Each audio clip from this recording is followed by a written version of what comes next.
Okay, let's dive in. Today we're tackling a really fascinating paradox.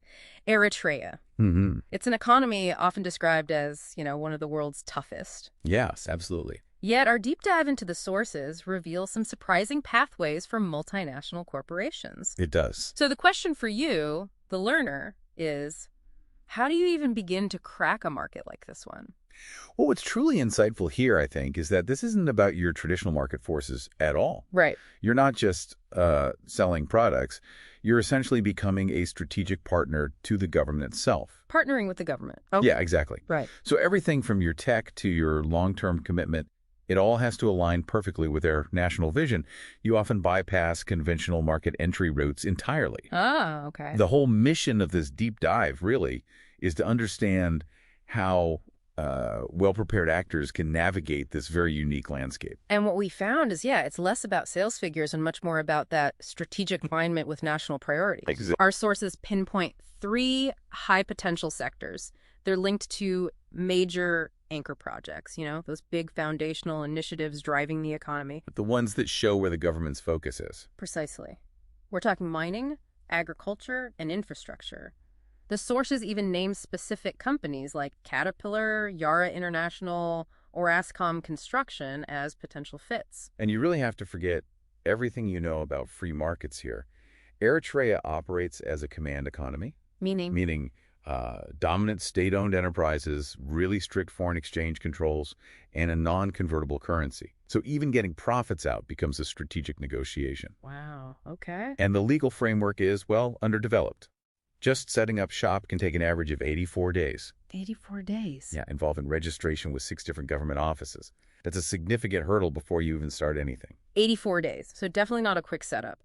But even with those hurdles, the source material shows that the government's national priorities are the real signal for opportunity. That's the key. Like food security is a critical priority, apparently. So big investments in water infrastructure, modern farming. Makes sense. And infrastructure overall is huge. Expanding roads, modernizing ports like Massawa and Assab, plus a big push for energy modernization, including renewables, like a 30 milliW solar plant mentioned. Precisely.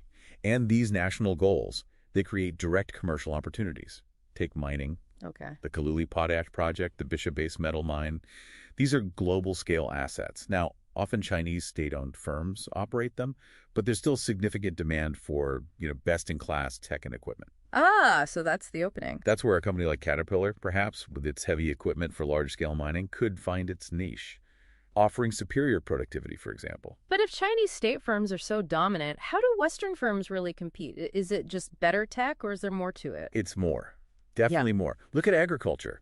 That push for food security means a fundamental need for modern inputs, mechanization. So a company like Yara International, focusing on crop nutrition, high-yield seeds, agronomic expertise, they become a perfect fit because they offer a strategic partnership, not just, say, fertilizer.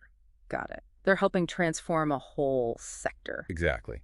Aligning with national goals. And infrastructure. Eritrea is trying to address a big deficit there. Huge deficit, long-term effort. So Orascom Construction, for example, they're regional. They have deep experience in these large-scale EPC projects, power plants, transport. But then they know how to work with governments in tricky environments. Precisely. Makes them a strong candidate for these state-led projects. Okay, so we've identified the what and the who, but this raises a huge question, right? For any international business looking at these frontier markets. At risk. How do you manage the immense political, economic, and especially the legal and reputational risks? Yeah. Our sources really highlight that the rule of law is weak. That has major implications. And here's where it gets really, really crucial, especially for Western firms.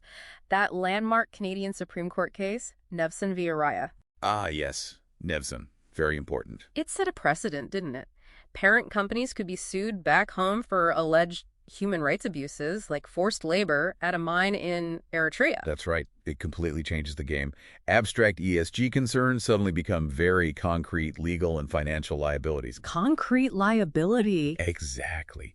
So connecting the dots, it means any engagement strategy must include an absolutely ironclad, auditable human rights compliance protocol. No question. Non-negotiable. And probably the single most important decision in this whole venture, securing a local representative. Someone with proven, high-level political access. They will be your primary navigator. Your guide through that complex landscape. Couldn't do it without them. So wrapping this up, what does this all mean for you, the learner? Eritrea clearly is not for the faint of heart, not for the risk-averse. Not at all. It demands immense patience, strategic capital, serious political acumen, and a really long-term commitment. A very long-term view. But this deep dive shows that even in these, let's say, highly unconventional economies, opportunities do exist, but maybe only for those willing to basically throw out the conventional playbooks.